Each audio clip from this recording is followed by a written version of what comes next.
నేనా ఆ, సమయం అంత ఉండలేదు. ఎంత సమయం ఉంది? 6:15 6:20 బయలుదేరాలండి. 6:30కి ఓ ప్రోగ్రామ్ సరే, నటుకుమార్ గారు ఒక్క ఉంది. నిమిషం ప్లీజ్ వెయిట్ చేయండి. నటుకుమార్ గారు ఒక్క నిమిషం మీరు మీరు ఒక్క 5 నిమిషాలు వెయిట్ చేయండి. యా, ఇప్పుడు ముందుగా నటుకుమార్ గారు వ్యాఖ్యల మీద అయినా సరే నేను మాట్లాడిన విషయాల మీద అయినా మీరు రెస్పాండ్ అవ్వచ్చు. ప్లీజ్ చెప్పండి. ఇప్పుడు నటికుమారు సోదరుడు ఏదో అదే చెప్తానే మీరు అన్నారే, చెప్పి తప్పు అవుద్ది, తప్పుగా అవుతాయి ఈ మొహమాటాల మాటలు.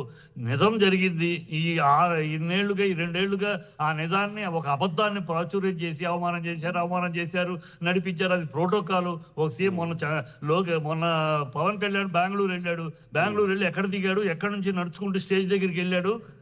స్టేజ్ దగ్గర సిద్ధరామయ్యకి వంగి నమస్కారం పెట్టాడు. సిద్ధరామయ్య కూర్చున్నాడు కూడా, లేవకుండానే విష్ చేశాడు. అలా రేవంత్ రెడ్డి దగ్గరికి మొన్న వెళ్ళారు సినిమా వాళ్ళందరూ. రేవంత్ రెడ్డి కాలు మీద కాలు వేసుకుని ఊపుతూ కూర్చున్నాడు. వీళ్ళందరూ చేతులు కట్టి నొచ్చుకున్నారు. ఇవన్నీ ఏంటి? ఈ ప్రోటోకాల్ అన్నారు, సీఎం ప్రోటోకాల్ అని. అక్కడ జరిగింది అంతే. ఆ రోజు సీఎం ఇంటి దగ్గరికి వెళ్ళినప్పుడు బయటకు వచ్చారు, తీసుకున్నారు, గౌరవించారు. ప్రోటోకాల్ అక్కడ సీఎం, అక్కడ నాట్ జగన్, సీఎం ఆఫీసు. సీఎంకి ఇవ్వాల్సిన ప్రోటోకాల్. ఎవరైనా సీఎం ఆఫీసుకి ఎవరు వెళ్ళినా ఇది ప్రోటోకాల్ ఏంటి? ఒక చీఫ్ జస్టిస్, ఇతర రాష్ట్ర ముఖ్యమంత్రులు, గవర్నర్స్ తప్పితే ఇంకెవరో పోర్చుగో దాకా కారు వెళ్ళదు. ఎవరైనా అక్కడ సెక్యూరిటీ పాయింట్ అక్కడ అంతే. అక్కడ సీఎం ఆఫీస్కి ఎవరైనా అంతే. అలాగే వెళ్ళారు. దాన్ని ఫోకస్ చేసి నడిపించారని దండం పెట్టి, ఎవరు పెట్టమన్నారు? దండం పెట్టే కండిషన్ ఎవరైనా పెట్టారా? నువ్వు దండం పెట్టాడు, ఆయన అతి వినయంగా ఆయన దండం పెట్టారు. దాన్ని ఆయన వంగి నమస్కారం పెట్టారు. ఎవరి కోసం పెట్టారు మీరు నమస్కారం? మీ 5 సినిమాల కోసం పెట్టారు, ఇండస్ట్రీ కోసమా? అసలు నమస్కారం ఎవరు పెట్టమన్నాడు? మామూలుగా పెట్టండి. వంగి నమస్కారం మిమ్మల్ని దేవుడు అని ఎవరు అనమన్నారు? మీరు అనేసేసి మీ అంతటా అతి వినయం మీరు చూపించి ఇతరుల మీద నందేస్తే ఎట్లా? ఎవరో ఎందుకు చేశారు? మీరు ఎందుకు దండం పెట్టారు? మీరు వెళ్ళింది ఎందుకోసం? 5 సినిమాలకి రేట్లు పెంచుకుంటానికి, టికెట్ రేట్లు పెంచుకుంటానికి వెళ్ళారు. ఇండస్ట్రీ తరఫున ఇప్పుడు వాళ్ళు కేవలం వాళ్ళ 5గురే వెళ్ళేవాళ్ళు కదా. వాళ్ళ సినిమాల కోసం వెళ్తే వాళ్ళే వెళ్ళేవారు కదా. నారాయణమూర్తి గారు ఉన్నారు, మిగతా ప్రొడ్యూసర్స్ ఉన్నారు. సినిమా ఇండస్ట్రీ సమస్యల గురించి మాట్లాడేది ఓన్లీ ఆర్ నారాయణమూర్తి. వీళ్ళెవరూ సినిమా మిగతా సమయాలు మాట్లాడాల, మిగతా ఏ విషయాలు మాట్లాడాలి? వీళ్ళు ఓన్లీ చిరంజీవి గారు మొన్న రిలీజ్ చేసినటువంటి ప్రెస్ నోట్ లో కూడా మాట్లాడారు కదా, నేను ఇండస్ట్రీ గురించే మాట్లాడానని.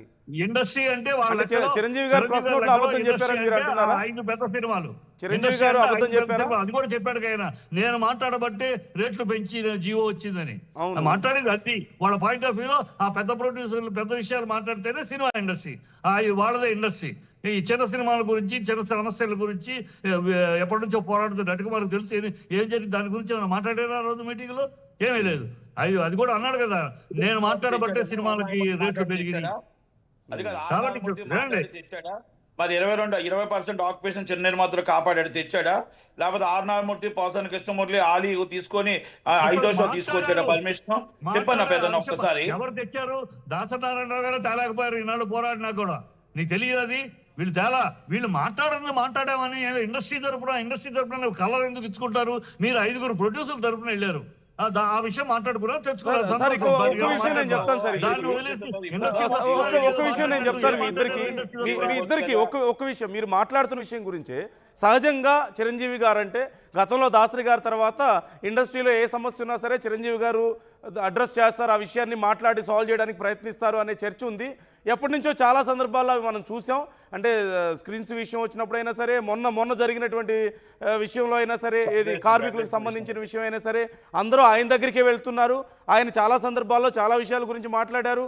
మా ఎలక్షన్స్ అప్పుడు జరిగినటువంటి కొన్ని పరిణామాల గురించి అన్ఫార్చునేట్లీ మనం చూసాం. సో చిరంజీవి గారి క్యారెక్టర్ గురించి తెలిసిన వాళ్ళైనా సరే, ఆయన వైఖరి గురించి తెలిసిన వాళ్ళైనా సరే, ఆయన ఇండస్ట్రీ గురించి ఆలోచిస్తారు, ఇండస్ట్రీకి అవసరమైనప్పుడు ఆయన నిలబడతారు అనేటువంటి అభిప్రాయమే ఉంది. ఇప్పుడు లెట్ మీ ఫినిష్. అప్పుడు జగన్మోహన్ రెడ్డితో జరిగినటువంటి let me finish please let me finish.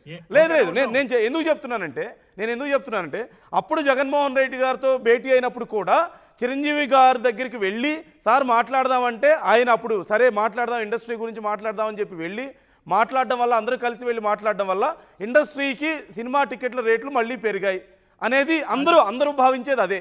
కానీ ఇప్పుడు నేను అంతకుముందు వినలేదు ఈ మాట. అది ఏమండి అదే లేదు నేను ఫినిష్ చేయనివ్వండి. నేను అంతకుముందు ఎప్పుడు అదే నేను అంతకుముందు ఎప్పుడు వినలేదు, ఎవరు చాలా మంది వినలేదు. సినిమా సమస్య కాదు అది, ఒక 5-6 ప్రొడ్యూసర్ కాదు సార్, చిట్టిబాబు గారు కాదు మేము నేను అడిగేది ఏంటంటే మేము అంతకుముందు ఎప్పుడు వినలా. అప్పుడు అందరూ ఇండస్ట్రీ కోసం కలిసి వెళ్ళారు, మహేష్ బాబు గారు కానీ, చిరంజీవి గారు కానీ, నారాయణమూర్తి గారు అందరూ వెళ్ళారు, అక్కడ పోసాని గారు ఉన్నారు, సో అందరూ మిగతా ప్రొడ్యూసర్లు. కాదు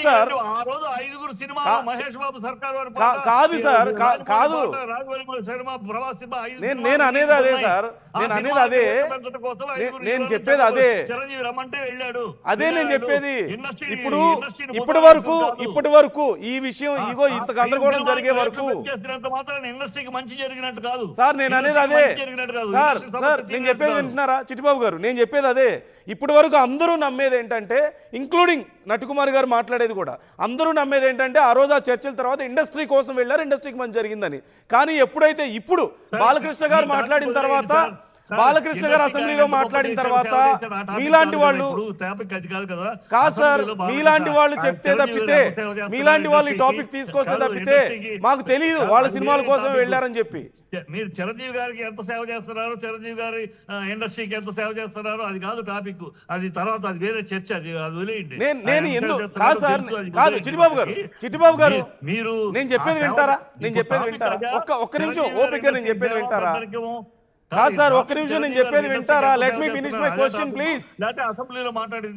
please let me finish my question. నేను ఎందుకు అది చెప్పాను అంటే, చిరంజీవి గారి వైఖరి గురించి, చిరంజీవి గారి వ్యవహారం అంటే ఆయన మనస్తత్వం ఎలాంటిది అనేది ఎందుకు నేను మాట్లాడాను అంటే, నేను let me finish my question please. పూర్తిగా నేను మాట్లాడే వరకు వినండి ఒకసారి. చిట్టిబాబు గారు వినండి, నేను చెప్పేది వినండి. నేను అనేది ఏంటంటే, ఆయన వ్యవహార శైలి, ఆయన ఎలా ఉంటారు అనేది ఎందుకు చెప్పానంటే, మీలాంటి వాళ్ళు ఇప్పుడు ఇంత గొడవ జరిగిన తర్వాత, బాలకృష్ణ గారు వ్యాఖ్యలు చేసిన తర్వాత ఇప్పుడు మాత్రమే ఈ విషయం చర్చకు వచ్చింది. మరి అప్పుడు ఎందుకు మాట్లాడలేదు? అప్పుడు అంత పెద్ద చర్చ జరిగింది కదా. ఓ పక్క అవమానం జరిగిందన్నారు, ఇంకో పక్క సినిమా ఇండస్ట్రీ కోసం వెళ్ళారని చెప్పినప్పుడు, లేదు సినిమా ఇండస్ట్రీ కోసం వెళ్ళలేదు, కేవలం వాళ్ళ సినిమాల కోసం వెళ్ళారని మీరు ఎందుకు మాట్లాడలేదు? చిట్టిబాబు గారు మాట్లాడలేదు, ఆలీ గారు ఎందుకు మాట్లాడలేదు, రాజమౌళి గారు మాట్లాడారు.